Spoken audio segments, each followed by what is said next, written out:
I remember the cold that night in Portland. December had arrived early that year, earlier than the city was ready for. And the air had that thick, damp quality Oregon saves for the coldest months. Not the sharp, dry cold that cuts, but the kind that wraps around you, settling into your bones slowly, smelling like wet wood, earth, and fireplace smoke escaping from the cracks of the old houses in the neighborhood. The sidewalks were damp. The trees had just lost their last leaves, and the bare branches crossed over the street like interlaced fingers against a lead-colored sky. I was standing outside the restaurant. My coat was open because I'd left home in a rush and hadn't stopped to button it. My fingers were tingling inside the gloves I'd pulled on at the last second, before closing my apartment door.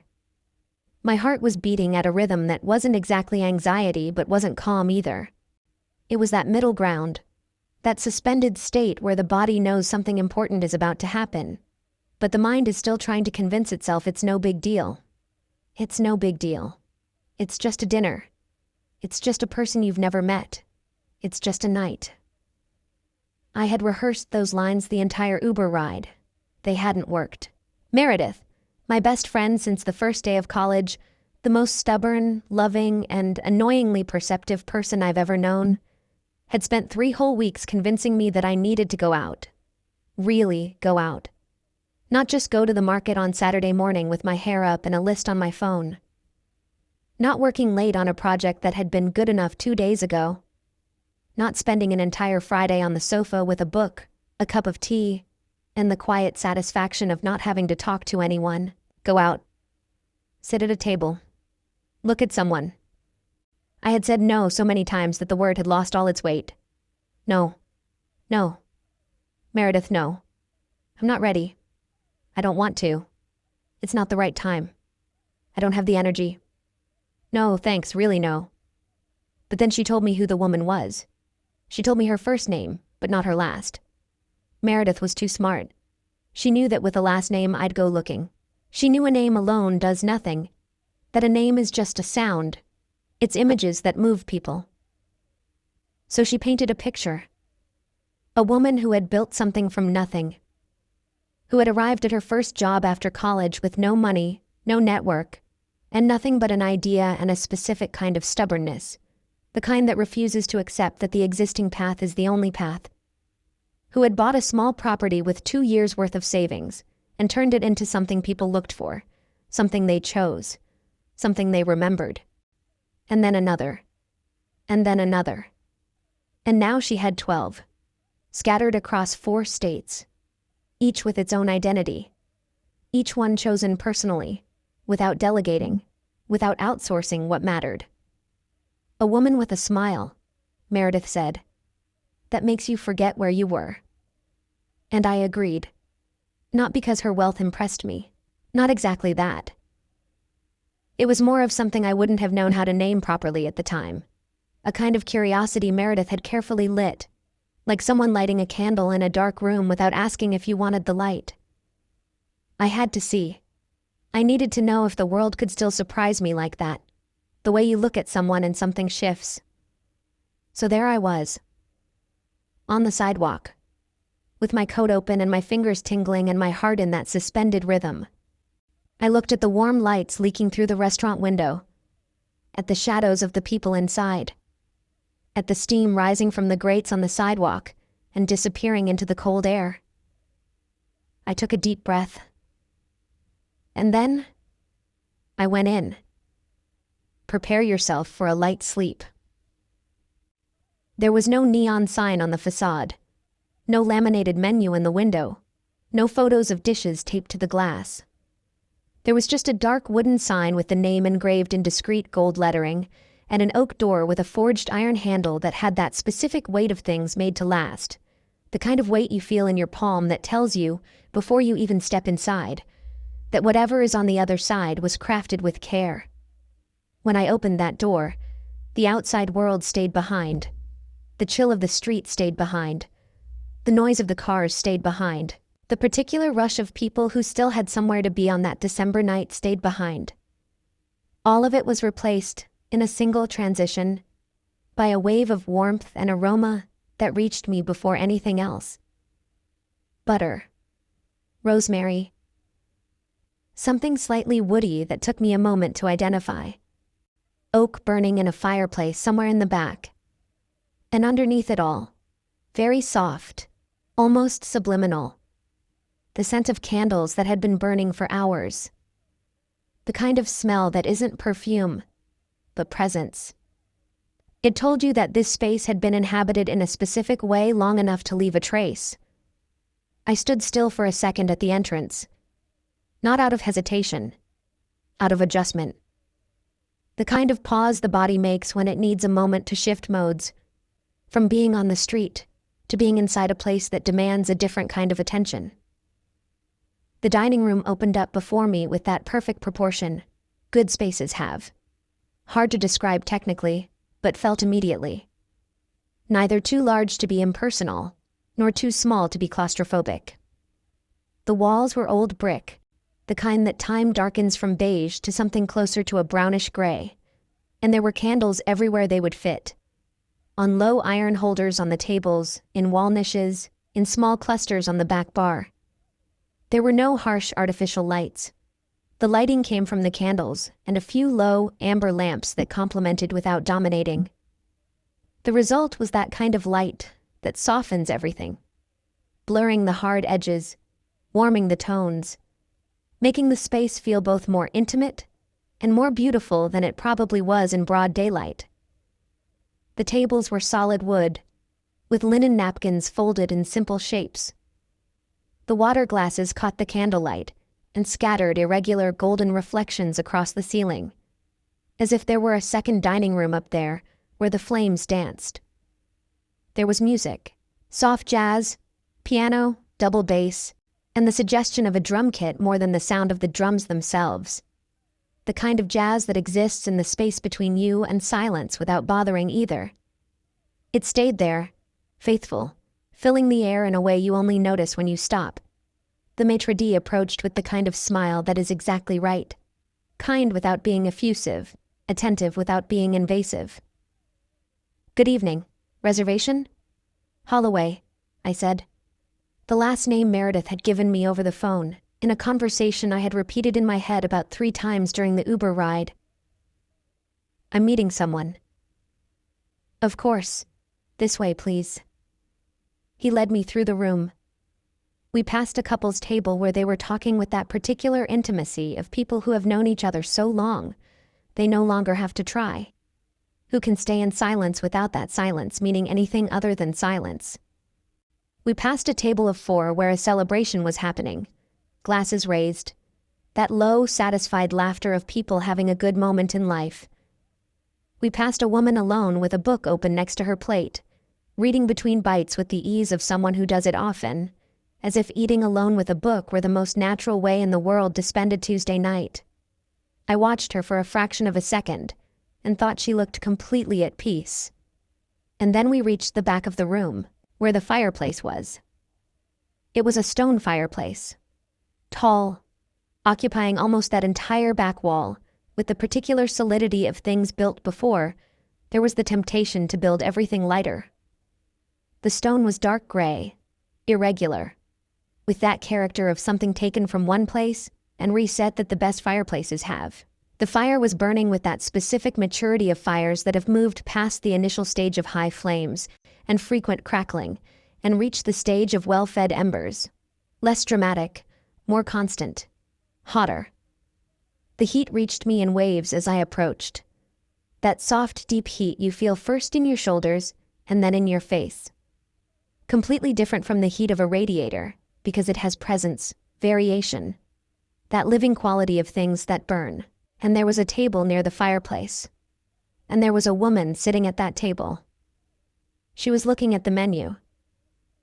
Her head was tilted slightly down, her long fingers holding the edge of the dark leather menu, with an attentiveness I noticed immediately.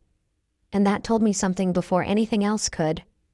She was actually reading, not pretending to read while she waited, not skimming the menu out of a need to do something with her hands. Reading, with that quiet, complete concentration of someone who uses their time well, who doesn't waste minutes of waiting in a state of anxious absence but occupies them presence. Her hair was dark, very dark brown, slightly wavy in a way that seemed natural rather than styled, that natural wave that is more visible at the ends and manifests especially in the strands that escape being tied back. And there were strands escaping. From the low, slightly informal bun she had made, a few wisps had fallen along the side of her face and the nape of her neck, creating that soft frame that is both accidental and perfectly right. Her skin was tan, warmed by the candlelight in a way that made it impossible to know for sure where the real temperature of her skin ended and where the reflection of the flame began. She wore a deep wine-colored silk blouse with long sleeves that draped in a way that indicated quality without announcing it. Small round earrings caught the candlelight whenever she moved her head. There was something in the way she sat that I noticed without being able to name it immediately.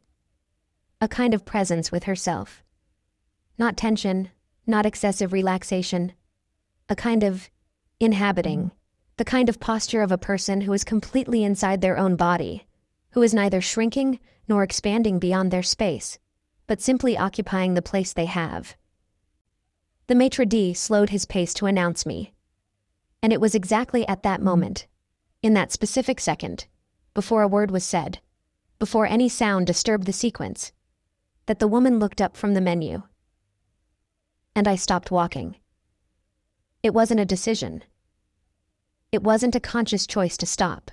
It was the kind of stop the body makes when the entire system receives a signal that temporarily overrides all other instructions. My feet simply stayed where they were. My lungs simply forgot for a second what they were doing. Because the eyes looking at me were eyes I knew. Dark brown, with that specific depth of certain irises that makes the color seem voluminous rather than flat. With that direct quality I had associated with this specific person for longer than was reasonable to admit. The quality of truly looking, without glancing away, without hiding behind the polite distance most people use as a shield. Eyes that looked as if looking cost something and the person had decided it was worth the price. I had kept those eyes in a deep place within me for over 15 years. Not consciously. Not the way you keep a photograph in a drawer and know it's there and occasionally go there to look. In the most silent, most involuntary way. The way the body keeps what the mind tries to forget. Like the muscle memory of a movement you haven't repeated in years. But that returns immediately when you need it. Hillary. The name rose in my throat before I was even aware of it. It rose fast and got stuck at the exact point where the throat meets the mouth, unable to cross. As if the scale of the recognition were too big to be reduced to 2 syllables in that moment. Hillary Cole, my first love. The person I had lived an entire summer with in a small, beautiful town in upstate Vermont when I was 19 and she was 20. In a time when the world was still teaching us how to exist in it. And neither of us had enough language for what we felt, but felt it anyway. With all the intensity of things that come before you have words for them. The love that had ended, if it even ended, if that's the right verb for what happened. Not with a breakup, not with a conversation, not with a decision. With a drifting apart. With the tide slowly going out until one day you look, and your feet are on dry sand, and the water is gone without warning. She looked different. Of course she did. 15 years do things to people. They settle features into a more definitive version of themselves. They deepen certain lines. They place that specific layer of knowledge in the eyes that comes from having gone through things and coming out the other side and having learned something in the process. But the eyes were the same. The way she tilted her head slightly when she looked at someone. That small, specific gesture that meant total attention. That meant, I am here and you have my entire presence. It was the same. The way she had become completely still when she recognized me, as if her body had also received the same signal as mine, and had temporarily forgotten how to function. As if the basic instructions to breathe and blink and maintain composure had vanished for a second, swept away by that recognition that asks no permission. It was the same. The maitre d' opened his mouth beside me. "You can leave us, thank you," the woman said, before any words came out. Her voice was low and calm, and had that specific quality certain people have. The quality of not needing to raise her tone to be heard. The kind of voice the air around her seems to reorganize itself to accommodate. A softness that wasn't fragility. A kindness that admitted no argument. The maitre d' nodded and disappeared, with the trained discretion of a professional. That discretion that is a form of respect. That knows when to leave the scene without anyone having to ask. And then it was just the two of us. With the fireplace between us. With the fire burning in that mature stage of well-fed embers. With the jazz continuing in the background as if nothing had happened. As if time hadn't folded over itself in that dining room. As if I weren't standing in front of someone I had kept for over a decade, in a place I thought was accessible only to me. My body made a decision without consulting my mind. It pulled out the chair. Sat down. Because sitting down was the only thing that made sense. Because my knees were asking for it. Because there was a table there and a chair there, and I needed some object in the space between us that wasn't just the 15 years we had to cross somehow. We stayed looking at each other for a moment that lasted longer than a moment should. Her with that stillness I recognized. Not paralysis, not discomfort, but her specific quietness when she was receiving something big. When she was letting something truly arrive before formulating a response. Me, with my hands in my lap, beneath the table where she couldn't see, lightly pressing my fingers against each other in a gesture I only realized I was doing when I stopped. "You're Meredith's Ashley," she said finally. Her voice reached me in a way I didn't expect, not because it was different. It was the same voice, low and direct, with that cadence I had heard in my head at completely random moments over the years without meaning to. It was the same voice, and that was exactly why it wasn't the same thing to hear it. There was a huge difference between remembering a sound and being inside it. Between keeping something and having it present. It wasn't a question. It was someone putting a puzzle together out loud, with that particular calm of someone who doesn't need to rush because the pieces aren't going anywhere. "You know, Meredith," I said, and my own voice surprised me. It was calmer than I felt. More solid. As if some part of me had decided, in a fraction of a second, that I needed to be the most functional version of myself in that moment, and had begun to act accordingly. "She's my realtor." Hillary set the menu aside with a deliberate movement. The movement of someone signaling that the menu was just an object to occupy the hands, and that now there was no longer a need for objects because something infinitely more interesting than a menu had arrived. She mentioned a friend. Said I'd love her. Said the name was Ashley, but didn't give a last name. "She didn't tell me your last name either." I paused. "She just told me who you were. What you built. The Airbnbs." A corner of Hillary's mouth moved. It wasn't a smile yet. It was something prior to a smile. The movement that precedes it. The space where the smile is going to exist before it actually does. Like the opening of a flower that is about to bloom, but hasn't yet. The omen, not the thing. "So she prepared a surprise for both of us." "It seems so," I agreed. The silence that followed wasn't the uncomfortable silence of two strangers who don't know what to say, and the air between them grows heavy with the lack. It was the kind of silence that exists between people who have already known each other's silence. Who have stayed quiet together in dark, warm places without needing to fill the air with words, because presence was enough. Who know, in some way the memory keeps even when the mind tries to forget, that the silence between them is safe, that it won't be misinterpreted, that it won't demand anything. The waiter appeared out of nowhere, and from the right place at the same time. Young, with that ease of someone who has learned to read the atmosphere of a table before reaching it. The reading that tells when people are ready and when they aren't. When a menu will be welcome, and when it will be an intrusion. Hillary looked at me with an expression that was a question. "Do you know what you want?" I looked at her with an expression that answered, "My attention is completely elsewhere right now, so you can decide." "A Pinot Noir from the Willamette Valley," she told the waiter. "Something with body but not heavy. Fruit and earth. Low tannins. I have an excellent one from the southern part of the valley." "Perfect." The waiter noted it and left. And then it was just the two of us again. She was looking at me. That way of hers. Direct, complete, without the eye-shifting most people use as a courtesy, but which is actually a way of not fully committing to the other's presence. She looked as if looking were a deliberate choice, and she had made it without reservations.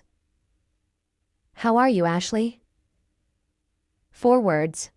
The simplest question in the human repertoire.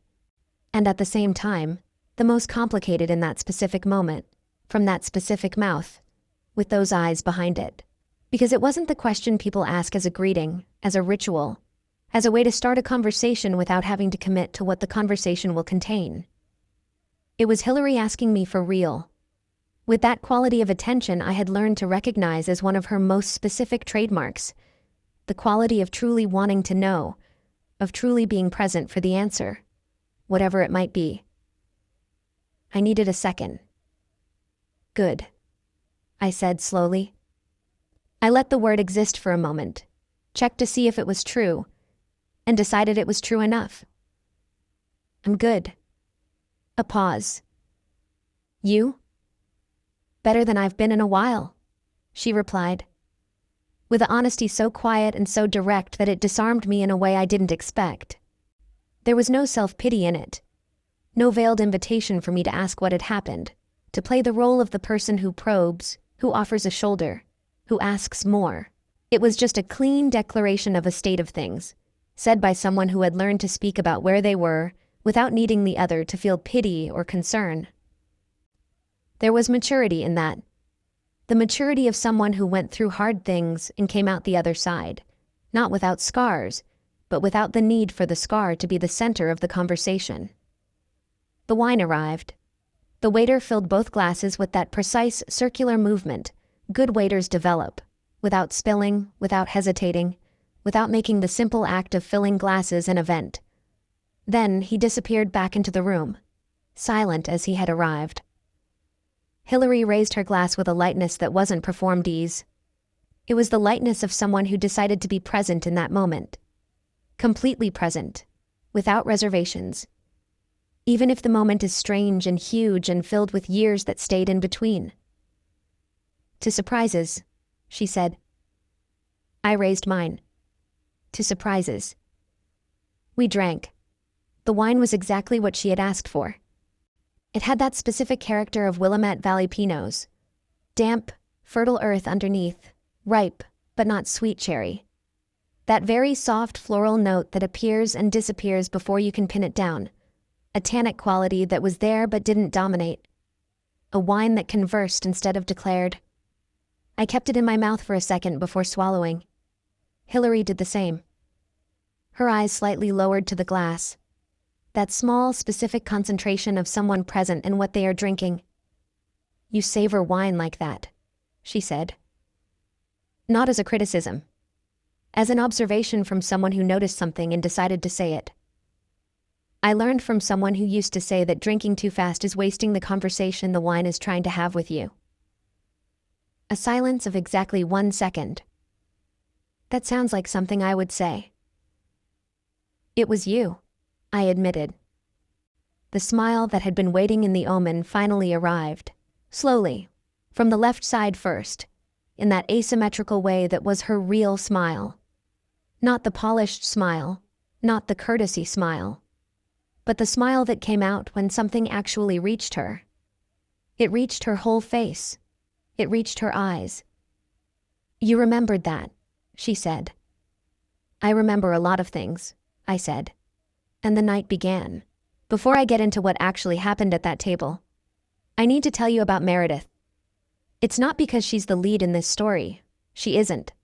At least not in the way Ashley and Hillary are. It's because to understand Meredith is to understand how certain stories come to be. How encounters that seem like accidents are actually the result of years of silent observation and a specific kind of stubbornness that only best friends have. It's the stubbornness of holding on to something said once on a rainy night and never letting it go. of recognizing patterns even when the pieces are scattered across years, continents, and different versions of the same people. We met on the first day of freshman year in Providence. I showed up at the dorm with 2 medium suitcases, a backpack, and a stack of books I was sure I'd read that semester. They stayed closed on the shelf until December. I had the quiet determination of someone who grew up watching more than talking, and I'd entered this new phase of life ready to keep being that person, at least for a while. Meredith, on the other hand, arrived with 3 huge suitcases, a cactus she carried like it was made of glass, which she called Gerald, a portable printer whose presence on day 1 I never fully understood, and an unshakable conviction, obvious within the first 10 minutes, that we were going to be best friends. She talked for 2 hours that afternoon. It wasn't just random rambling, it had direction and substance. She had this specific way of speaking, where you'd realize later you'd actually learned something, even if you didn't notice it while it was happening. She talked about the small town in Connecticut she came from, where everyone had known each other for generations, and being Donna and Patrick's daughter was both a complete identity and one that felt way too small for her.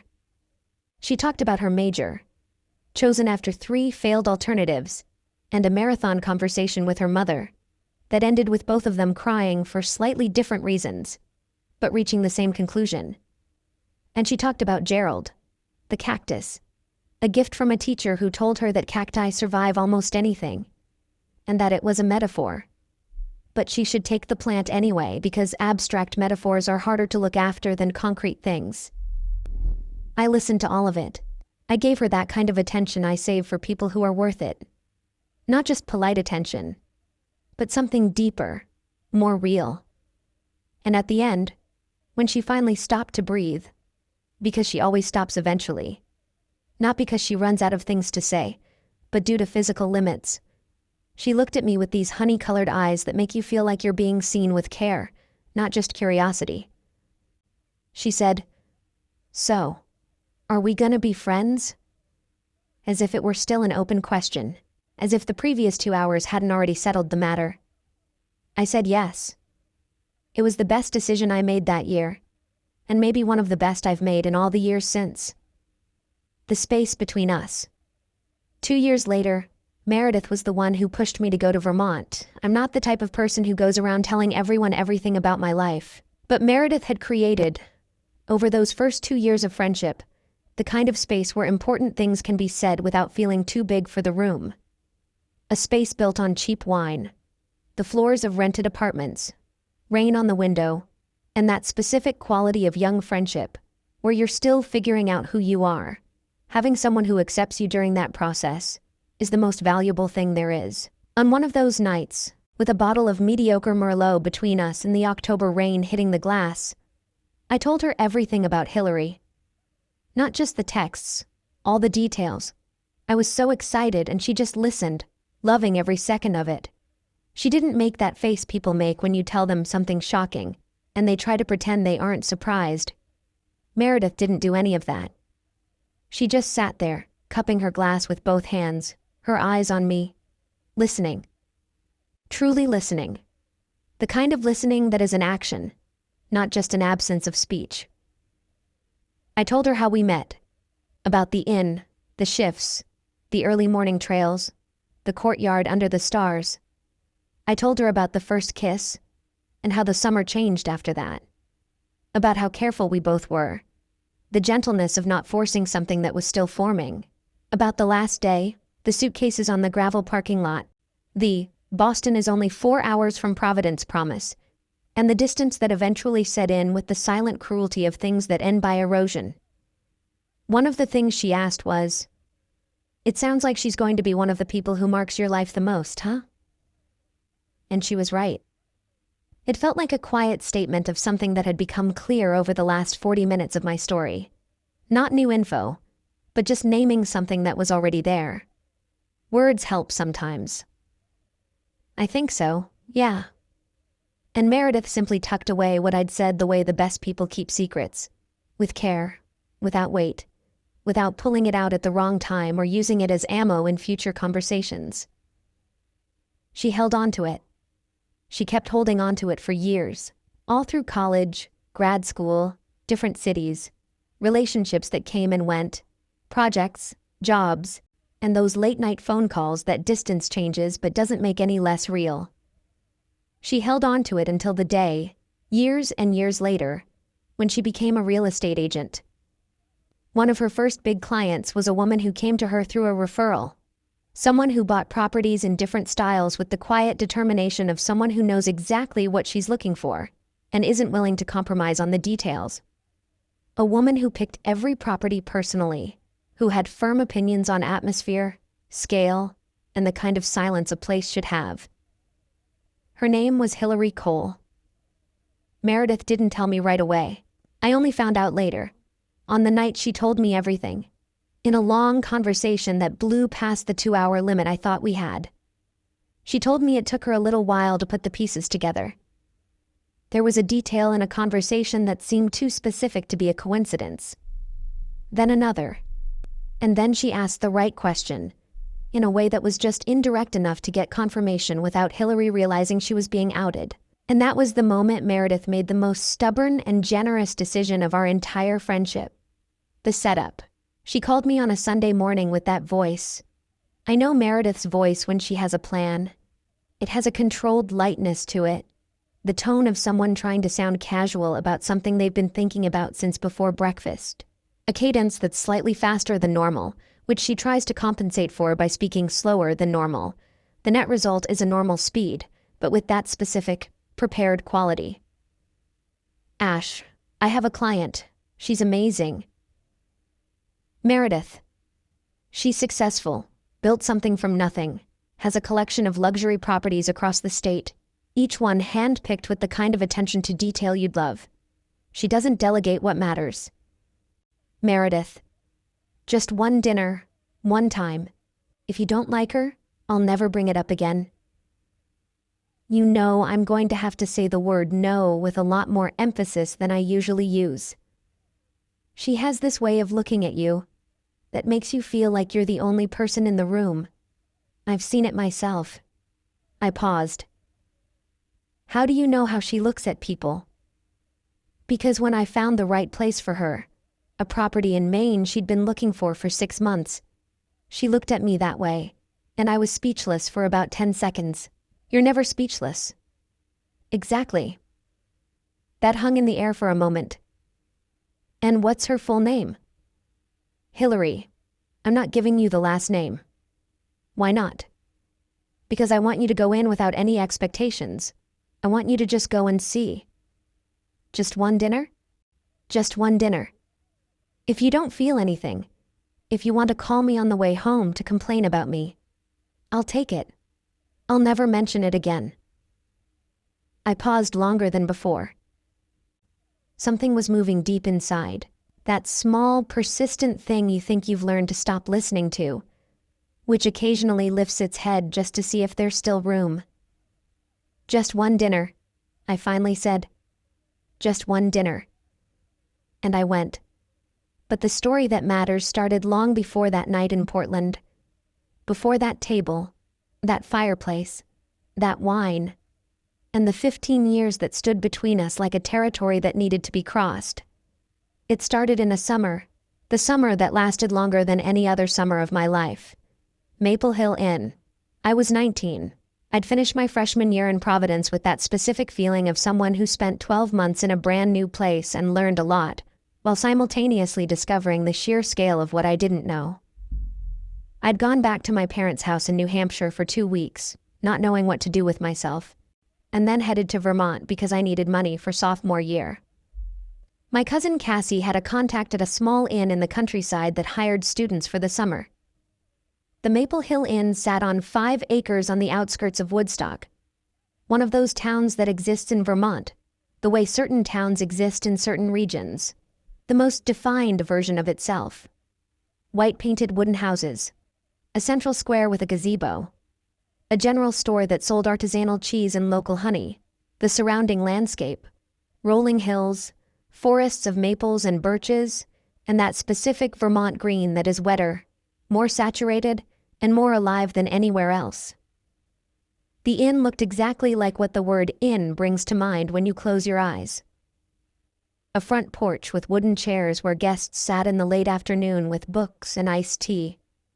Rooms with patchwork quilts, and windows overlooking the garden. Breakfast included eggs, toast, and homemade jam that the permanent cook, a woman in her 60s named Frances, made in jars on a shelf behind the counter. The manager was Douglas Hensley. He was in his 50s, had salt and pepper hair, and a well-kept mustache that had clearly been there for decades. He was the kind of man who treated his wife, who helped run the place, and the seasonal staff with genuine kindness, not because of some corporate policy, but because it just made sense to him. These were people giving up their summer to work in a place that wasn't theirs, and that deserved respect. He paid well, gave predictable time off, never yelled, and knew everyone's name. There were 6 seasonal workers that summer. 2 guys from a Vermont college who did the outdoor work, gardening, luggage, basic maintenance, with that 20-year-old energy that doesn't need a reason to move. A woman in her mid-30s taking a sabbatical from her 9-to-5 to see if hospitality was as dreamy as she imagined. A 17-year-old girl who was a niece of one of the permanent staff and spent her afternoons hiding her phone under the reception desk. And me. And Hillary Cole. Hillary was 20 that summer. She was a sophomore business major at a big university in Boston, one of those competitive, high-pressure schools that turns out graduates at breakneck speed. She came from a small family in rural Connecticut, a gardener father, a public school teacher mother, and a younger sister she'd mention with that specific kind of affection that is both protective and admiring. She was the first in her family to go to a big university, and she carried that with a seriousness that wasn't a burden or a performance. It was just the recognition that something was at stake. She had come to Vermont for the usual practical reasons: money for next semester, management experience for the resume, a summer with a purpose. But there was also a need in her that wasn't pragmatic, a need for movement, to not stay too long in a place she knew completely, to find a territory every season where things could still surprise her. We met at the orientation meeting. Douglas had gathered us in a small room at the back of the inn. Chairs in a semicircle, a whiteboard with the schedule, and a thermos of coffee on a side table. Douglas talked for 40 minutes about guest protocols, booking procedures, and extension numbers to memorize. It was an efficient, gentle presentation. Hillary stood by the window. I stood by the door. She listened with an intensity I noticed from afar. The attention of someone who is actually listening, making mental notes, filing away what was useful. She was truly present in a situation most people just sleepwalk through. I watched her with the discretion of someone who doesn't yet realize they're watching. When it ended and people started getting up, I was grabbing my bag when Hillary passed me on her way to the door. She didn't slow down. She didn't look at me. She just said, facing the door, "Did you also think that lasted 40 minutes longer than it needed to?" I looked at her. It was so natural it felt like a thought said out loud rather than a conversation starter.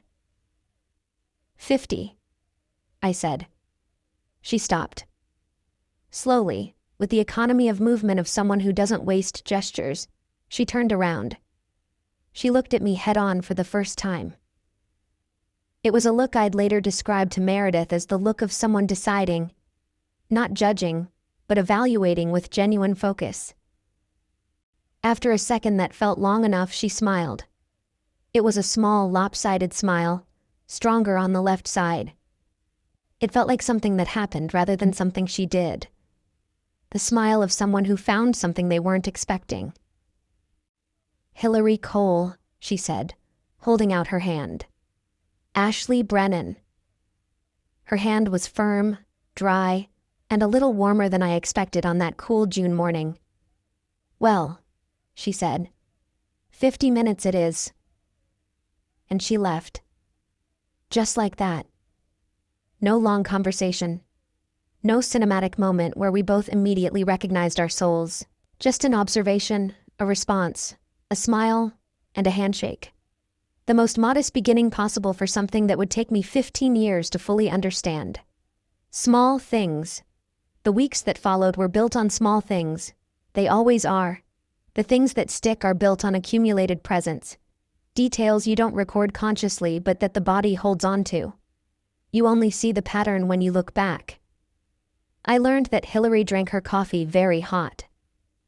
Not pretty warm, but actually hot. The kind that makes other people wince. When I asked her why once, she didn't hesitate. Lukewarm coffee is a broken promise. Once it promises to be hot, it needs to stay hot. Compromising on temperature is compromising on intent. I carried that sentence with me without realizing it. It became a sort of internal standard for other things.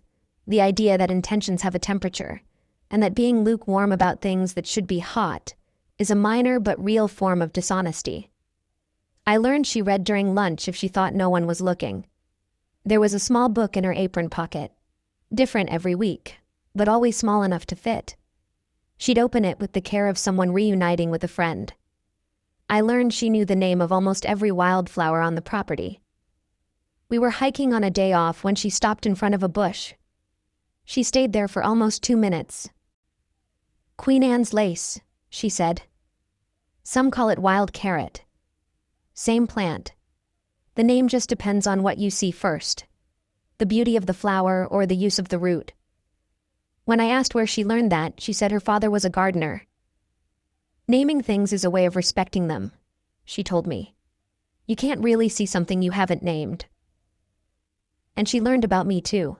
She knew I slept with the window open because the artificial silence of a closed room kept me awake.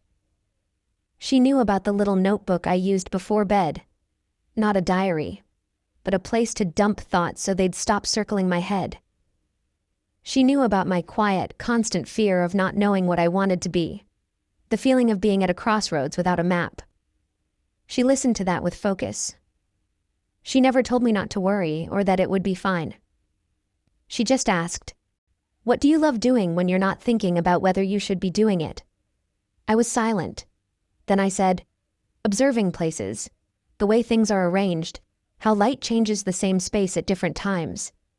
She simply said, "That's your answer." The shift one night in late July, we stayed up late on the back patio. The moon was a crescent. The air had that Vermont mix of earth, moisture, and pine. The stars were so bright, they felt three-dimensional. "You're afraid of getting nowhere," Hillary said, looking up. Her voice was low, as if she were talking to the sky. It wasn't a question. It was a quiet statement of a fact she'd observed. I turned to look at her. "Yeah, aren't you?" She was quiet for a real moment. The kind of pause that means someone is actually thinking. "I'm afraid of getting to the wrong place," she finally said. "That's different," I said. "Very different." She turned to me. The moon cast a soft shadow on her face. "You believe you'll get somewhere. You're just scared of where. I'm not even sure I'll get anywhere. Sometimes I feel like I'm building something, but I can't see the structure. I don't have the outside perspective." "You'll get there," I said. I said it with a conviction that surprised me. I was usually careful with certainties, but this felt solid. "How do you know?" "I don't," I admitted. "But I'm sure." She looked at me for a long time. Long enough for me to feel that heat that starts in the center of your chest and spreads to your fingertips. Not a physical temperature, but a presence. "That makes no sense," she said, but her tone wasn't critical. "I know, but it's how I feel." And it was in that moment, or sometime in the minutes that followed, that it happened, the way inevitable things happen. Not by a conscious decision or a sudden burst of courage, but by the gravity that settles in when two people have shared a space for long enough. I don't know who moved first. Probably both of us at once. The first kiss was brief. It was shy the way important things are. Not shy from a lack of desire, but from the awareness of what was at stake. It was a question asked with the body instead of words. The answer was yes. The summer changed after that.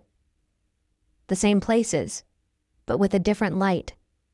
The same trails, but the silence between us was denser, more full. The same shifts at work, but with that constant, soft awareness of where the other person was in the room. We were careful, not because we were ashamed, but because it was so new and delicate, like something still wet that needs to dry before you can touch it without leaving a mark. We were also young, 19 and 20, and didn't have the vocabulary for what was happening yet. Sometimes not naming things is a form of protection, so we lived it as it was. We didn't tell anyone, but we knew. On the last day of August, we stood in the gravel parking lot with our suitcases. The late afternoon sun was warm on our backs. "Boston is 4 hours from Providence," Hillary said. "I know. We can keep seeing each other." We can. But those 4 hours were filled by the speed of college life. New friends, new projects, the way being 20 takes up all the available space. The texts got further apart. Every day turned into every other day, then once a week, then a random text in the middle of the month. Then the replies took a day, then 2. Then they were short. And then I realized 3 weeks had passed without a word, and I knew it had stopped being temporary. There was no fight, no conscious decision to end it, just the tide going out, the silent cruelty of things that end by erosion, leaving no scar with a specific date, but leaving a sensitive area you stumble upon years later, still holding on to something. And our lives went on. By the time dinner arrived, the conversation had found its groove. It wasn't the rhythm of two strangers trying to figure each other out, with that visible effort of trying to be interesting. It was the rhythm of two people who had met before, and were now discovering the latest versions of one another. With the advantage of already knowing the person on the other side was worth the effort, and having the basic trust of someone who isn't in completely uncharted territory. I had the pumpkin ravioli in front of me. The brown butter with sage was just right, that kind of browning that's caramelization instead of burnt, turning the butter from just fat into something aromatic and complex. The pumpkin inside was smooth and slightly sweet in a way that's worked with sage for centuries. Hillary had the mushroom risotto with truffle. She ate with that same particular focus I'd noticed in the inn's cafeteria decades ago. Present in what she was tasting, not rushing, without the mechanical vibe of someone eating just because they have to. "You still eat like that," I said. She looked up from her plate. "Like what?" "With intention. Like the food matters for its own sake, not just as fuel." She considered that. "I learned that from Francis," she said. "Who's Francis?" "The cook at Maple Hill Inn." A smile that was equal parts nostalgia and affection. She was the first person I ever saw treat food like every dish was a conversation. Like there was something to be said in the act of preparing and eating it that went beyond nutrition. I took that with me. "Do you still cook? When I actually have time for it?" She swirled her fork slightly in the risotto. "Not for survival, but when I can do the whole process. Choosing the ingredients, spending time in the kitchen without looking at the clock, the transformation from one state to another. There's a relationship with time there that I like. The process requires patience, and you learn to have it." "Do you bake bread?" "I try," she smiled. "With mixed results. Bread is honest in a way most things aren't. It tells you immediately if you were present or not while making it." "I make pasta," I said. "My grandmother's recipe. It's more of a ritual than a recipe. She taught me when I was 12, and since then, it's what I do when I need a process to get me out of my head and into my hands. When work is heavy, or when something is circling without a resolution, making pasta is my way of clearing the system." She looked at me with a look of recognition. "You get what I'm saying about the bread," she said. "I totally get it. Most people don't. They think it's just food. It's never just food when you make it from scratch." She nodded slowly, the kind of nod that is real recognition, not just polite agreement. "You're a landscape architect," she said after a moment, circling back to something from earlier. I design gardens. Mostly residential. Sometimes commercial. The relationship between the interior space and the surrounding environment. How the two talk to each other. How one can expand the other, or how one can close the other off depending on the choices you make. You got there because of what you told me, she said slowly. What you told me that summer. That what you loved was observing places. I went quiet for a second. Yeah. Was it a straight path? No, it took some turns, I said. I spent a while thinking I wanted interior design. Then a while thinking I wanted urban design. At some point, landscaping just clicked and became obvious. Like the other things were just approximations, and this was the real thing. She watched me. That is exactly the experience of choosing right, she said. Do you feel that way about the properties? I do. No hesitation. There are moments when I look at what I've built, and I get the feeling I'd do it all over again. That if I knew at the beginning what I know now, the choices would be similar. That's the criteria I use. If I would do it again. And the Airbnbs pass that test? All of them. Each for different reasons, but all of them. Tell me about them. She rested her elbows lightly on the table, and there was a posture in that gesture of someone about to tell a story they actually enjoy telling. Not for the vanity of the success story, but for the real pleasure of talking about what they love. I started with a cabin in Vermont, she said. I looked at her. Vermont. In the mountains, near Stowe. It was small, needed work.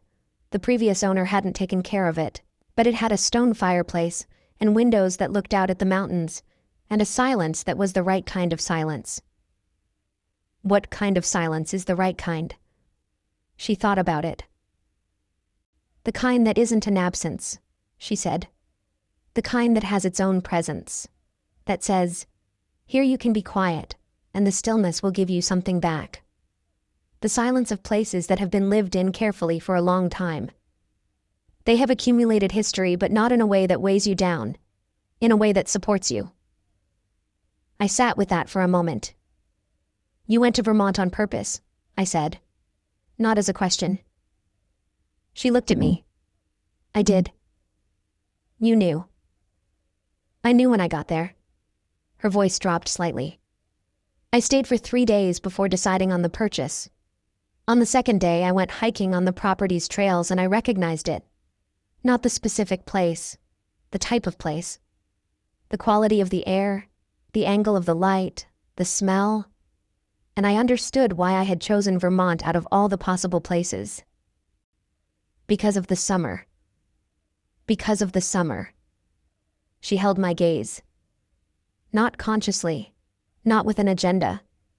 But some part of me had chosen that specific state, because there was something unfinished there. Something I had left in a certain state that had never reached the next step. The fire in the hearth popped. The jazz played on. What did you find there? I asked after a moment. She was silent for an honest second. A beautiful cabin, she said. And the memory of a summer I couldn't really let go of. The silence that followed was thick. Not in a heavy way. In that dense way silence gets when there is so much left unsaid occupying the air. When the weight of 15 years is right there, present, asking to be acknowledged. I couldn't either, I said. She didn't seem surprised. She nodded slowly with that quietness that was recognition. The look of someone who knew but needed to hear it. Someone who had carried an assumption long enough that having it confirmed changed something, even without changing the facts. Are you seeing someone? She asked, with the specific care of a question that matters. No. You? No. I ended a 4-year relationship a while ago. I'm sorry. Don't be. It was the right thing. She said it with a lightness that's only possible when the subject is truly in the past, when the mourning is done and life has moved on. It took me longer than it should have to accept it was the right thing. But it happened the way it needed to. Are you happy? I asked. The question came out before I could calibrate it. But it didn't sound wrong. She looked at me. Better than I've been in a while, she said with that direct honesty that was her trademark. But I'm on my way. There are things that are still a work in progress. You?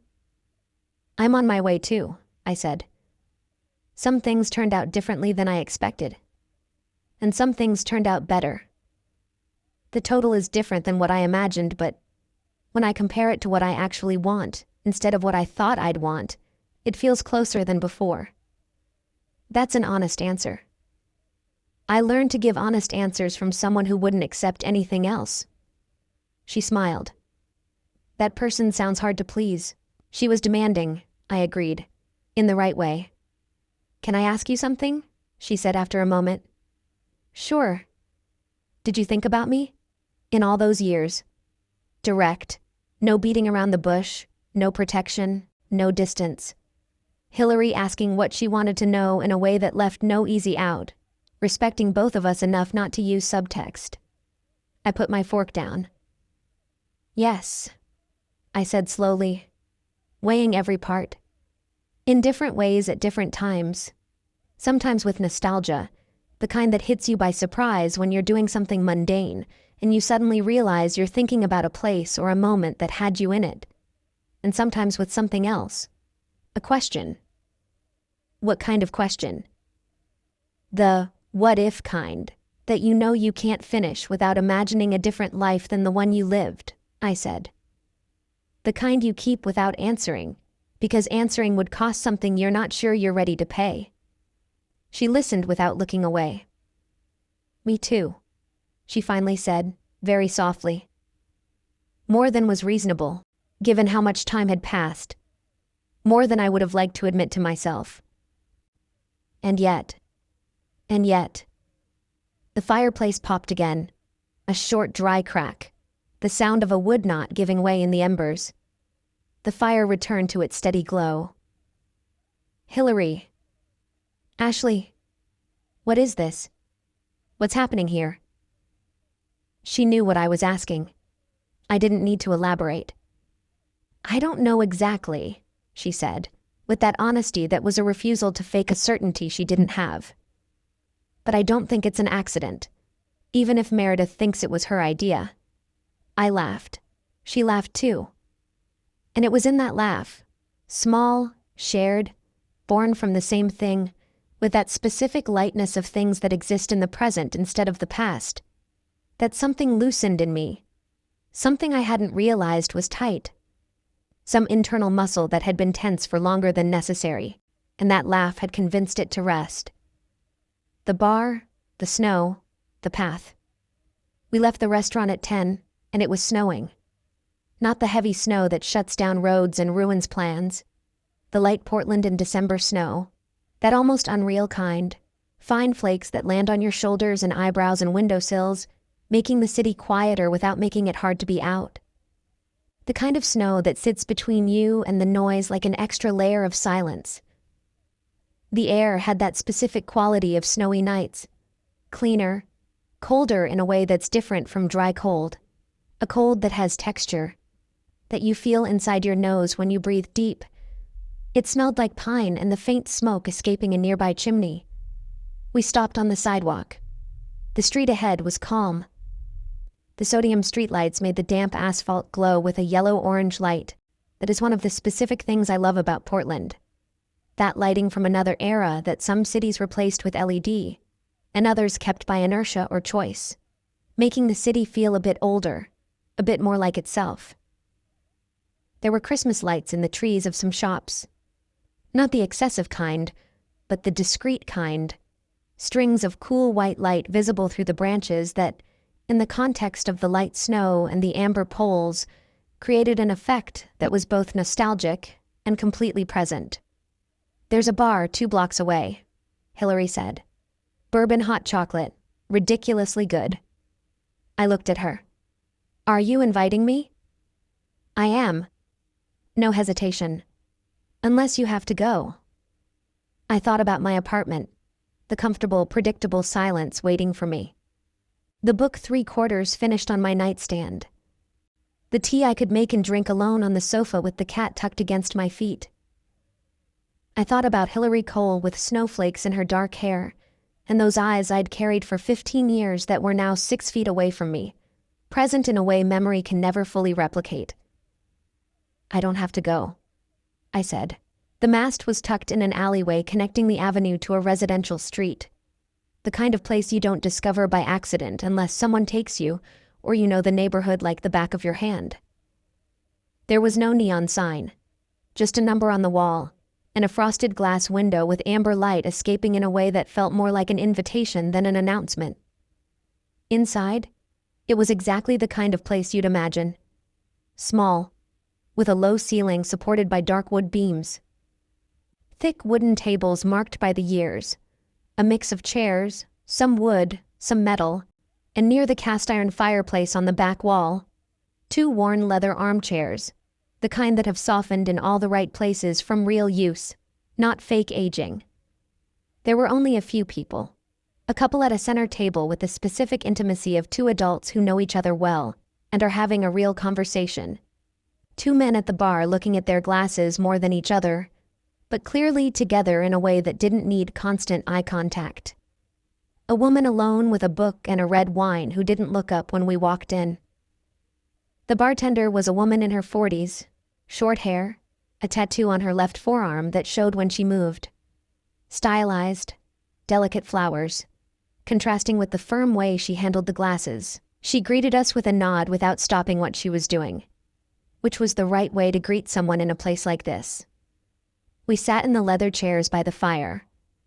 The leather was cold for a second before warming up with body heat. The chair had that quality I'd noticed from across the room. That softening that isn't wear and tear but adjustment. The shape good things take when they've been used well for a long time.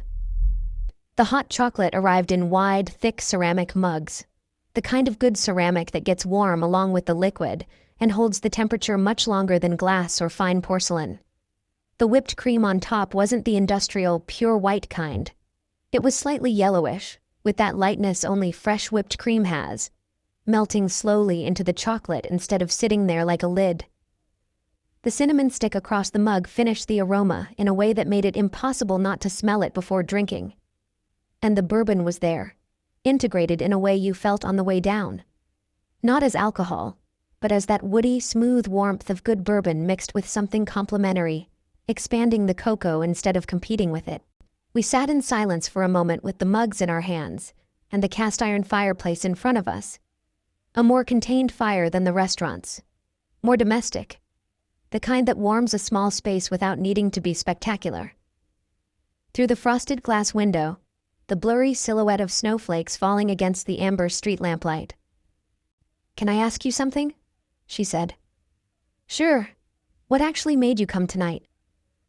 She held the mug with both hands, fingers laced around the ceramic cylinder. "For real, not the polished version?" I looked at her. Meredith described someone who had built something from scratch with focus and a particular refusal to compromise on what mattered, I said slowly. And I recognized that kind of person. Not as someone I had known, but as a type of person I had met once in my life that had stayed with me as a standard. And I thought, I have to at least see. I need to know if the world is still capable of surprising me like that. And is it? I looked at her. Into those eyes I knew. It surprised me in a way I didn't expect. She was quiet for a moment. "When you walked into the restaurant," she said slowly, "and I looked up from the menu and saw you. You know that feeling when you were looking for something you couldn't quite name, and suddenly you find it, and the shape of the object in your hand fits perfectly into the space that was empty." I held her gaze. "I do. It was like that." I needed a moment to take that in. "Hillary. Ashley. This scares me. Me too. But not in the wrong way." Her smile opened up slowly. Not the half smile she used sometimes as a shield. A real smile. The kind that isn't forced but happens. that reaches the eyes before the mouth and stays after the mouth has relaxed. Not for me either, she said. We were silent for a time that didn't need filling. The kind of silence that is comfort, that exists between people comfortable with each other's presence, who don't need sound to prove they're there. The mugs were eventually replaced by tea. She ordered chamomile. I went with peppermint. The bartender brought them without a word about the change, with the efficiency of someone who registers what people need without making a scene. The conversation kept sinking into deeper layers. The way good conversations do, when the atmosphere is right, and the person is right, and there's no reason to stay on the surface. She told me about what had been hardest, not the practical challenges, the issues with contracts and renovations and remote management, which were real, but that she'd learned to solve. What had been hardest was the particular loneliness of building something big, getting there, and realizing she'd arrived alone. Not the kind that paralyzes you, not the kind that makes you want to quit, the kind that asks a persistent question. Who are you going to share this with? You arrived, I said. I did. She looked at her mug. And I stood there looking at what I'd built with that question still there. Unanswered. Is the question still there? She looked up. It's getting less urgent. Something warm settled in my chest at that. I told her about the project that had cost me months and was rejected in the end. About that specific day I sat in the office looking at the drawings and wondering if I still loved what I did, if I had tied so much of my value to that specific result that the result had become confused with the work itself. And did you? She asked. I did. I still do. But I learned I had tied too much of my sense of self-worth to the results. When the result wavered, I wavered with it in a way that isn't healthy and took me time to understand. Are you working on it? I'm trying to separate the two, what I do and who I am. It's harder than it sounds when what you do is something you created that has a bit of you inside. Much harder. She said it with the solidness of someone who knows that terrain. My therapist calls it fusion. When you merge with what you produce. When a critique of the product becomes a critique of you. Your therapist sounds pretty good. She is. A smile. And she charged a lot before my insurance covered it. I laughed. She laughed too. Then we were quiet again. The fire burned. The snow continued outside. I live 20 minutes from here on foot, she eventually said. I prefer walking when it's a neighborhood I know. I looked at her. Can I walk with you? She looked at me, with her full attention, without looking away. Yes, she said. The temperature had dropped more while we were inside. The air had that snowy night quality, cleaner, denser, with that amplified silence that's different from normal silence, as if the world had put more material between you and the usual noise. We walked side by side, not fast, the pace of people with no priority higher than the path itself. The kind of walk that says, the journey itself is good. The neighborhood was one of those Portland areas with 2-story houses and old trees on both sides. Leafless now, the branches formed branching patterns against the night sky that wasn't totally dark, but had that deep blue snowy cities have. Lantern blue over white. Some houses had lights, discreet wreaths, a candle in the window that contained warm glow that is the right version of December decorations.